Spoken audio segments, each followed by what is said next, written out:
Vendredi 31 mars 2023, Mélanie Laurent cesse de confier au sujet de son amour pour la comédie, alors que le dernier film dans lequel elle a tourné, le deuxième volet de Murder Mystery, sort sur Netflix. L'occasion pour l'actrice française d'évoquer la manière de travailler à Hollywood. À l'affiche du deuxième volet de Murder Mystery, aux côtés de Danny Boone et Jennifer Aniston, Mélanie Laurent prend plaisir à jouer dans une comédie typique d'Hollywood. Pourtant, la comédienne n'est pas vraiment la première à laquelle les réalisateurs pensent lorsqu'il s'agit de faire rire. J'avais fait le retour du héros, je m'étais beaucoup amusé. On ne me propose jamais de comédie. Sauf ici, même si le rôle n'est pas à se tordre de rire. Je trouve ça beaucoup plus dur et challengeant de faire de la comédie pour un acteur. Il faut oser des choses, ne pas avoir peur du ridicule. Je pense que c'est très compliqué de casser son image, jusqu'au jour où un réalisateur a un flash, a-t-elle analysé dans les colonnes de Télé Loisirs. Disponible vendredi 31 mars 2023 sur la plateforme Netflix, le film propose un récit déjanté sur fond de cartes postales.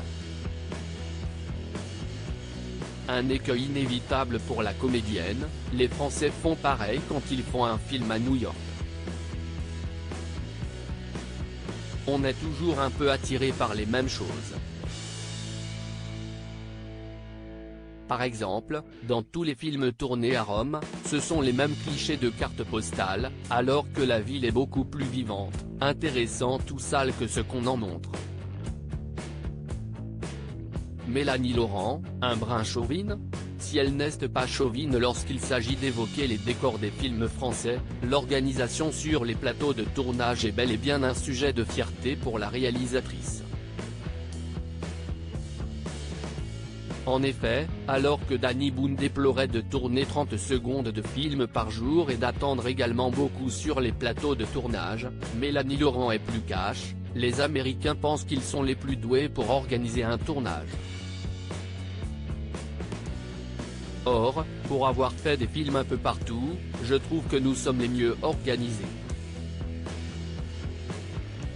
À chaque fois que je faisais un film américain, les informations ne circulent pas facilement parce qu'il y a trop de monde. Les Américains ne sont pas les seuls à la laisser perplexe, les Italiens, c'est encore autre chose. Ils parlent tout le temps, entre les prises. En France, nous avons un vrai respect inouï du jeu des acteurs.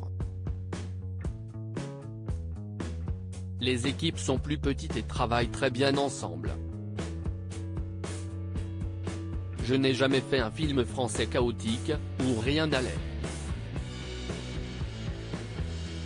Nous sommes très professionnels, avec un amour du cinéma et du plateau. Le cinéma français a donc de beaux jours devant lui.